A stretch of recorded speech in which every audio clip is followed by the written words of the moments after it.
waffles. And Olivia, the bunny.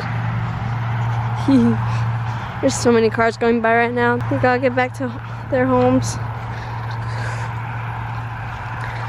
He's not being held right now. He's okay though. Hi, mister. He's not happy. He just wants to go home. Like, put me in bed. Alright, we gotta lock up and do all the animals. And some chicks got out. We gotta get those. Gotta get you chicks. We gotta put away all the animals because we are going to be leaving. Where? I think out today. Oh, so cute. So I said I would update the vlog, but I haven't been able to on the bun. So what I've been doing is, if you can't see like the outline of where he's been, I've been slowly moving him every 2 days. If it's a little shorter of grass, I'll probably move him the next day. We lock him up at night. He has water and food, little toys. Hold on. Hi, sweet boy. One sec. So he has toys, water, food, and he has all back there to roam. He usually just kind of like sits back there until I let him out, where he can eat all of this fresh grass. Here's more water for him when he's out eating. That's the routine I've been doing with him. Sometimes I'll just come out and snuggle him for no reason, because he likes that. I'm just kidding, he hates it. We're trying to get him to warm up to being held. He's not much of a fan of it, from what I can tell. He likes strawberries. We've been giving him some treats. Oh, that's not. I thought you were over there. So I've been giving him some strawberries, all kinds of little treats. Hello. I gave him some baby spinach this morning, and he liked that. Just a little leaf though, because it's organic. So now we're going to get working on moving our other fluffies. Or should I say feathery. Some chickens did manage to escape. It's the younger ones, so once they're bigger, they won't slip through as easily. But, so we'll have to leave them there. They'll go into the barn, or they'll go near the chicken coop and they'll find themselves some cozy place to sleep for the night. All right, let's go.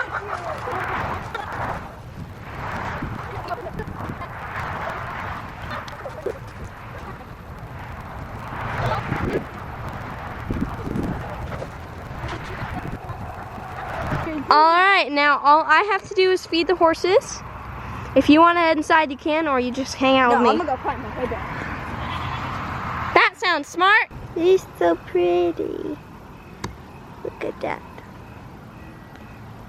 That one's not as pretty though. Hi. Keep digging your fingers in. You kind of have to be on the side though. No. No? Okay. Well, I'm gonna stay up here. Let's see, I've climbed that. The shed right there. I've climbed the barn. I've climbed the trailers. I've climbed that tree. I've climbed that tree. I've climbed on top of that, the little orange coop. I climbed the rope. So have I. All the way up. Yay! Well, hello. Oh, I don't know why I rubbed my eye. Well, hello, lovely humans. Welcome to Vlogmas Day 9.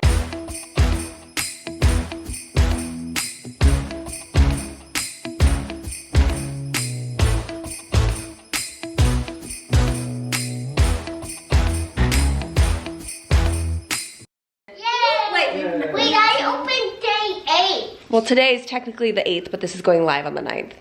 Look at your little face. Then I'm gonna open my 9th one. No, that's not how that works. No, sir. We have not filmed anything all day. The girls just filmed a little bit of doing animal chores. You can still hear Ted sounding off in the background because he is not happy about being with the chickens right now. Yeah. But we're going out to dinner because we miss Daddy and we can. I like the hand slip. So we didn't start it in the car, but we're about to go get in the car. We get some credit there, right? We had like a freakishly warm day today. I'm not in focus at all. I'm talking like 78 degrees and it's been like a high of maybe, gosh. Oh, do you hear the dog? Ted does not like going with the chickens at night. He wants to be where the party's at.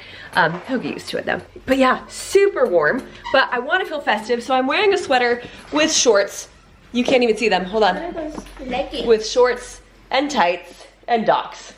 Those tights look see-through. They are. It's, baby girl, it's like 74 degrees right now.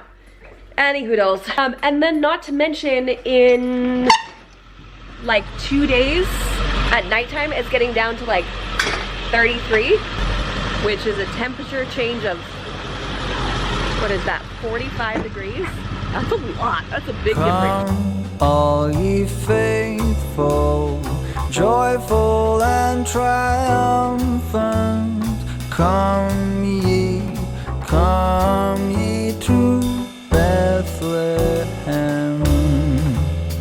Come and behold him, born the King of angels. Come, let us adore him. Come, let us adore him. Come, let us adore him, Christ the Lord.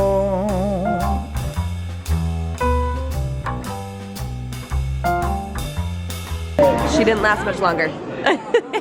She wanted to. Amelia, what are you doing? What are you doing? Oh, well, I got myself one of their wheat beers. I forget which one it is, but it's actually really pleasant. This would make a fantastic day beer. And Elias really wanted one of their IPAs, but it just ran out. Oh.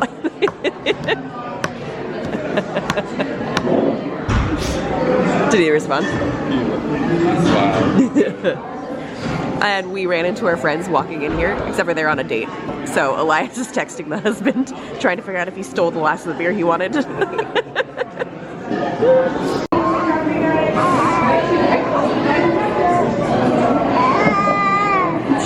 it hurting yet?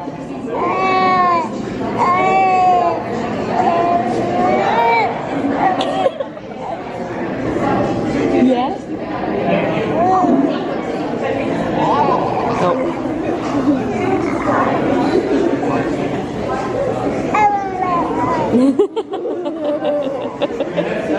This is slow groaning.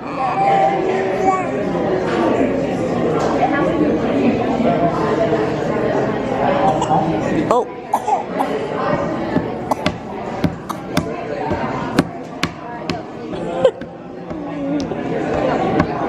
She's so loud.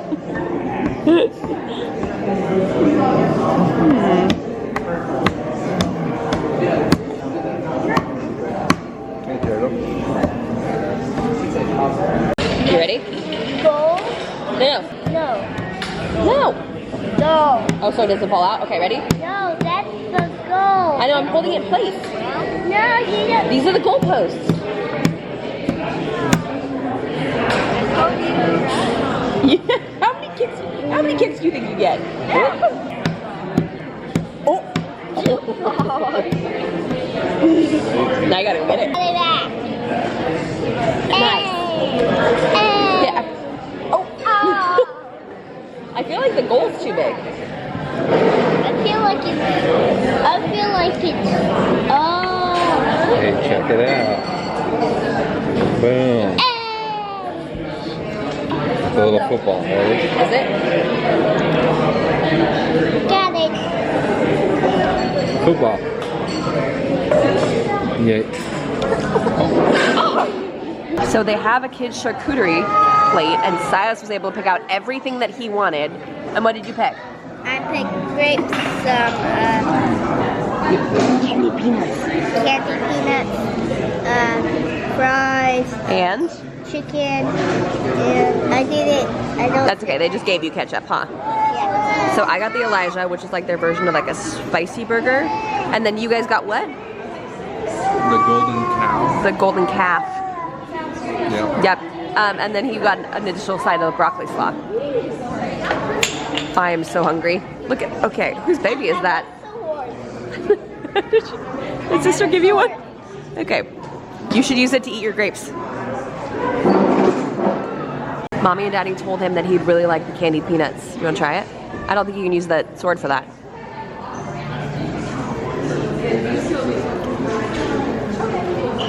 Pretty good. What do you think? Bomb? Good. Good. I wouldn't say that. You wouldn't say bomb? Okay. Yeah. Medium. Okay, good.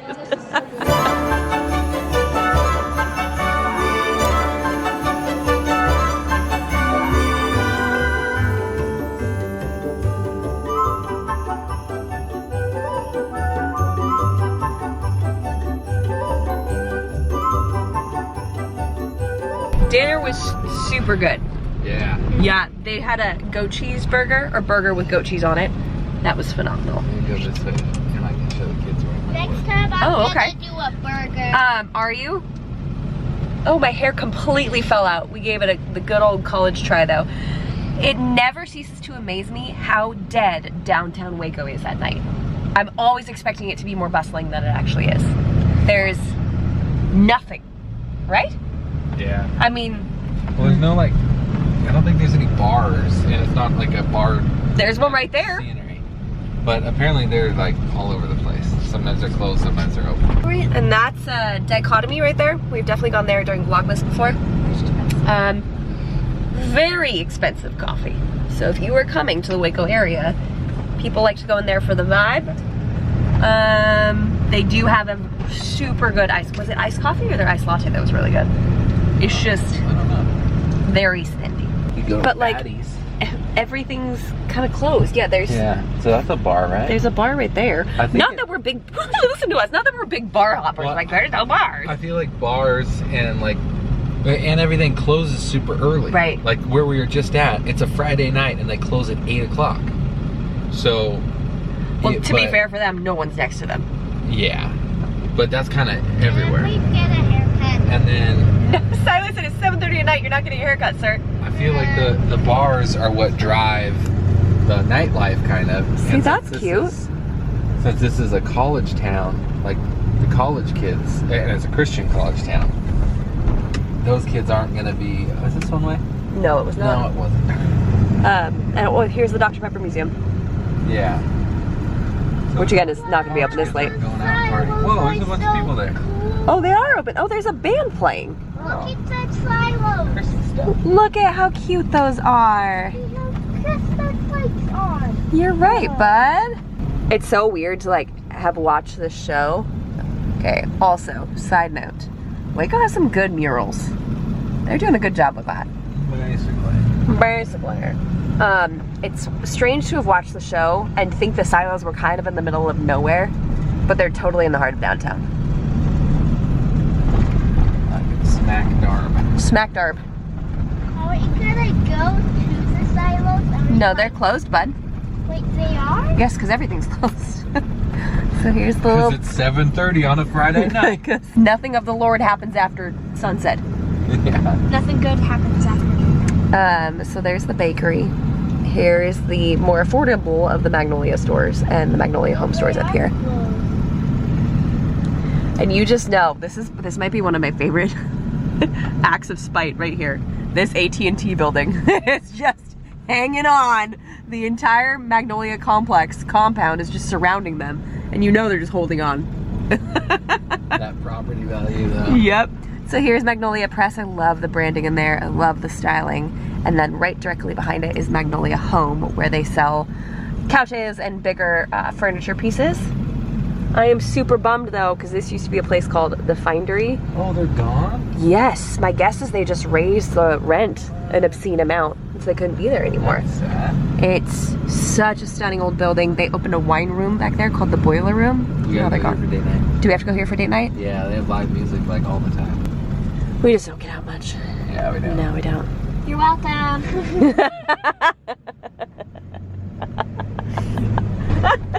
That's funny, kid. The shortcuts through the drive-thru. Ooh, baby! What day is today?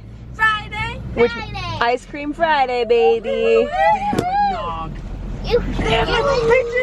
They do. Oh my! You fiends! I'm gonna be destroyed. You're already destroyed. Oh my What gosh! do they have? They have an eggnog one, bud. Oh, look at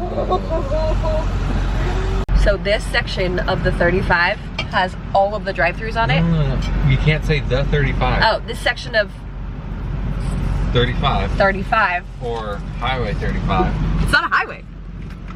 I don't know. They just don't say the. Okay. Gotta be Texan. This section of the freeway is No. the freeway. I didn't say the number.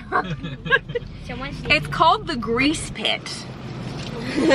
How deplorable is that? Because it's all of the fast food joints all right next to each other. So basically, I was about to say the 35 again. This freeway is a huge thoroughfare for a ton of people. In fact, there's terrible traffic at it. Probably not as bad as California where you just were in Riverside. Nothing really beats the parking lot of the 91. Interstate 35 I'm not saying that. Turn on the light. or I-35. You can't turn on the light, it's illegal. Can I please turn on the light? I really need it. So, yeah, I think a local said that to us once. We're like, it's called the what? The Grease Pit. But it's got Freddy's, Raising Cane's, Chick-fil-A, In-N-Out. I'm sure there's a McDonald's here. Fazoli's. Oh, there's McDonald's. McDonald's. Fazoli's, Del Panera, Taco, or Del Taco Taco. Bell. Oh, yep. Pizza There's Hut. Cheapers. Wendy's. All of it is right here with what, in a 1 mile radius? Oh, less than that. It's all packed in here. You can turn it off now. Good, because you're gonna get Dad arrested. What happens if he has his lights on? It's a joke, bud. But the only thing I tend to get from Andy's is an espresso shake, and I felt like at 7:45 at night that probably wasn't the move. So, Lucas ate the what did you get? I didn't get anything. Oh, you have the heating blanket back there? Oh, you stinker. Just in case if I get cold. That's smart. Smart. How's the eggnog shake, guys? Good. Delicious. Maybe didn't even use words. She just goes, You good, baby? He's so tired. Hi. You fall asleep on the way home? Did you fall asleep? He's so sleepy. Look at you. Hi. I'm just making Daddy hold you, huh? You ready for a fresh diaper and some dinner? And go sleep? Oh, look at all these topics. I know. She's packing. I didn't even see the truck earlier. Where was that the whole time?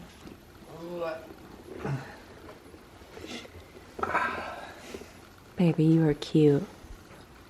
You are cute. Hi.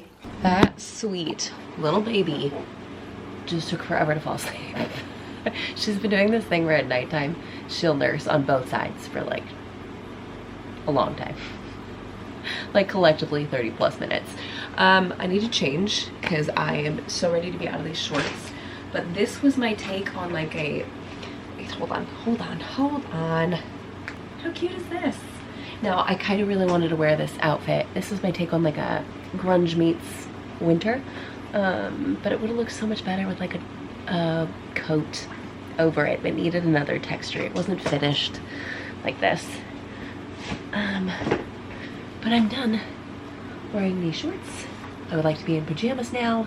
Thank you very much. Also, my hair did not last at all. I spent like an hour working on it. Oh, God bless Texas. Unless she returns to her true form. Sweatpants all day. I am due for a sourdough bread feeding, or sourdough starter feeding, because we just polished off our loaf. So I actually don't have any ready to go, should we need or choose to have any tomorrow. So they're going to walk you through.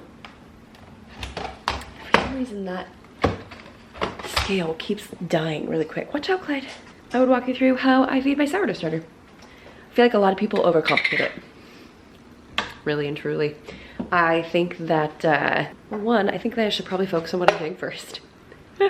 I think that sourdough it's a method that you learn, not a recipe. And I think a lot of people fixate on the numbers of the recipe, if that makes sense. Like, well, how many grams or how many cups of flour do I use, or how much of this or how much of that, or what's the time frame? It's less specific than that, which makes it super annoying to learn how to do. But once you figure it out, you're like, oh yeah, you're right, this actually isn't it's not that complicated. And I feel like a lot of people kind of make it feel more complicated than it needs to be, which that was me like even a year ago. I've been working on and off a sourdough starter for a couple years and trying to figure out how to make this work, and it wasn't until, yeah, probably a year ago that everything finally clicked for me, where I went like, I get it now. So this is my starter. I haven't properly fed him in quite some time, Joe. So what I'm gonna do is I'm actually going to, I fed him last night. I saved this little canning lid. I fed him last night at 11 o'clock, so I'm gonna feed him again right now. But if I really wanted him to bounce back more quickly, I would double up the feedings and feed him twice a day. So let's start with the basics. Sourdough starter is a wild yeast, so it can happen naturally. You can start your starter at home, or you could purchase it dried from somebody else. That's what I did this time around, but I have done my own starter in the past. It just takes like a full week to get to. So how you take care of your starter, how you keep it alive, is by feeding it water and flour. That is what the starter eats. And then in my opinion, the starter, okay, have you guys seen Fern Gully? Track with me, stay with me on this one. You know the evil monster that like gobbles up stuff in Fern Gully? That's my sourdough starter in my mind, but like a not evil version. So you put the flour in and it like eats the flour, and then it burps and it creates all of these great little bubbles. Can you see them? That's what sourdough starter is in my mind. Just like a non-evil, good for your gut oil monster from Fern Gully. I really hope that helps somebody, because that analogy stuck with me for a minute. Because I've gone quite a while without feeding my oil monster, I now need to make sure that I am giving him a good amount of flour and a good amount of water to get his spirits back up, to get him all burpy and delicious and bubbly again. So I will typically do this with a scale. Now, I have a fancy scale, I have a cheap scale, both work just fine. So it looks like I have about 318 grams of starter in here right now. The usual rule of thumb is to feed the same amount of flour and water to the amount of starter that you have on hand. I am not going to feed this 318 grams of water and 318 grams of flour. That would be ridiculous, that would be overflowing, and that's way more than I need. So this is where people will do something called discard, and that's what this is. They will discard a portion of this, so they don't, that's too many mouths to feed. I'm actually gonna bring this down, so it's gonna be about probably 100 grams. So I'm just gonna pour this off, and you can see my sourdough starter is not doing well based on how runny it is. It definitely needs to be livened up a bit. Okay, so last it was at 318. What's it gonna be at now? 250-ish. Okay, I'd like to see this maybe at 150. But see, I'm not being precise about this. I just don't want to get another jar dirty. Maybe a little bit more out of that. Great. Love it. Perfect. 166. So this is my discard. This will go in the fridge. I actually keep a larger jar of discard in there. And now I'm gonna feed this. Here's my trick with this. Most recipes would say that you have to feed your starter an equal amount. So I would have to feed it 166 grams of flour and 166 grams of water for the mystical properties to work. That's not the case. I have gotten down to the bare minimum dregs of what is left of my sourdough starter. I'm talking like maybe 5-10 grams total. Add a little bit of water and a little bit of flour, and it gave my oil monster enough to eat that it started burping and growing again, okay? I'm hoping this visual analogy is working. I'm hoping we're, because I'm gonna keep using it. So you don't have to keep reserving a lot of starter for it to remain active. You just have to keep feeding whatever amount that you have. This right here, 166 grams, I could add 300 grams of flour and 300 grams of water to this, and eventually my cute little sourdough oil monster would eat through all of it. It would eat through all of it. The reason we want to feed it a more equal amount is because it will eat through it in a more timely manner for us to use. So unless for some reason I wanted to make a lot of bread or a lot of discard, I'm not going to do that. I'm going to keep my mouths to feed on a daily basis much, much lower. So I'm going to add about 150 grams of water and 150 grams of flour. Again, about, doesn't need to be exact. I just know that the recipe that I use uses 150 grams of starter, and I want to double it and create 2 different things. So I will need about 300 grams of starter to make those 2 different recipes. I don't need to create a ton to save a cup for afterwards, or, you know, there's a lot of waste, a lot of excess when you kind of have to, you feel like you have to stick to those numbers. Always keep 150 grams.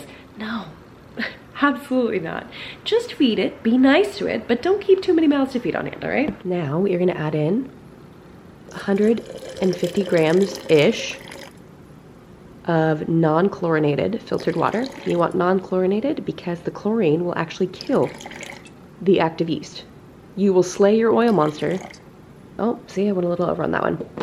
I'm not worried about it. You will kill this oil monster if there's chlorine in your water. All right, we're turning it so hopefully you can see this. I'm gonna get a spoon and scoop in some of my flour.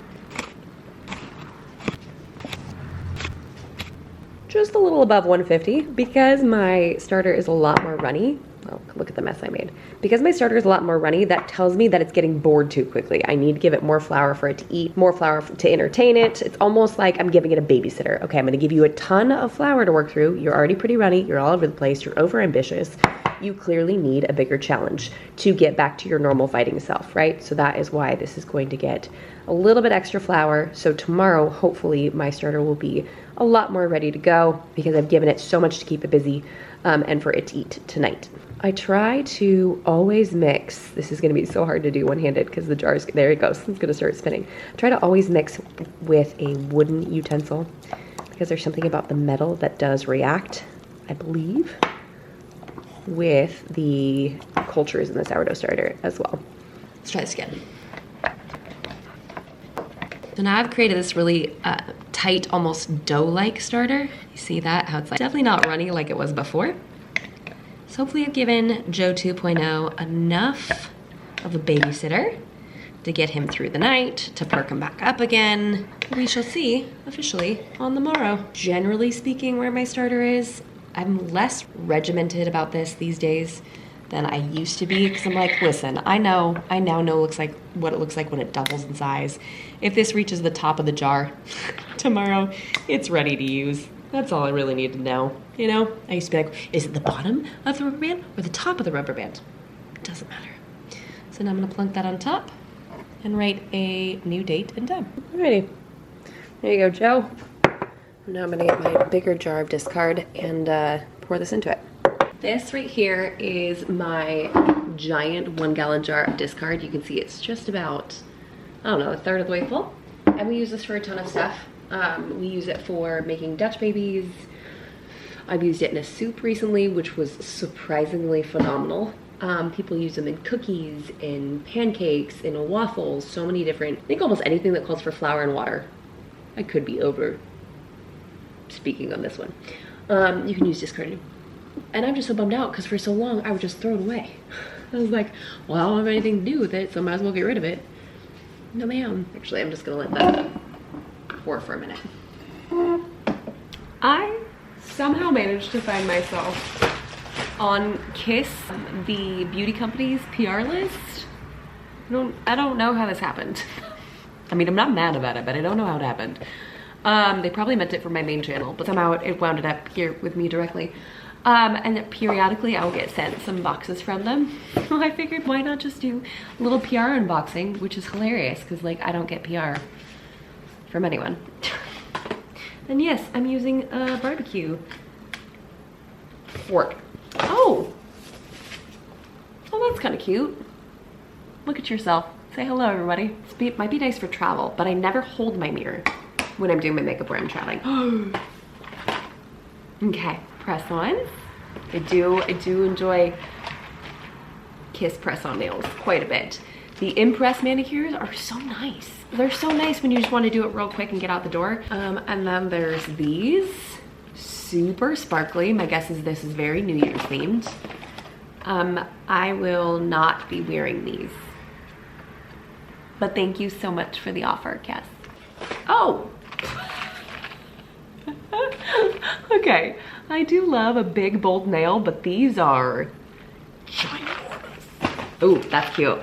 It's like a little minty green, like a deep mint. It's a deep mint. What color is this? What are we calling it? It's unnamed. Okay, it's got like a holographic effect, which is rad. In some lights it's blue, some lights it's purple, some lights it's teal. This also has that effect as well. I will say, I feel like I have a bunch of these already. Oh, cute. That's cute. Falscara. I haven't even tried these. They sent them over already and I've yet to try them. I probably should. But usually these are full of the most bizarre, the most outlandish, the most wild lashes that I'll never wear in my life. So it's almost always a crack up to open these. This is probably the first time that I've opened one from them that I'm like, I'm not mad. Like this one with like the pearlescent color with the gold base. Yes, ma'am. Okay. Which is perfect because my nails just came off.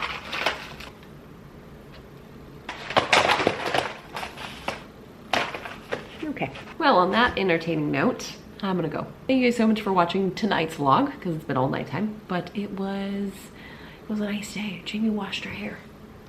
I know you were gonna say something. I know you were. Look at how long it's getting. I mean, it needs to be trimmed so bad. But look at, we're getting there. Okay, any hoodles. Love you, mean it. Thank you for watching, and I'll see you in the next one. Night, guys.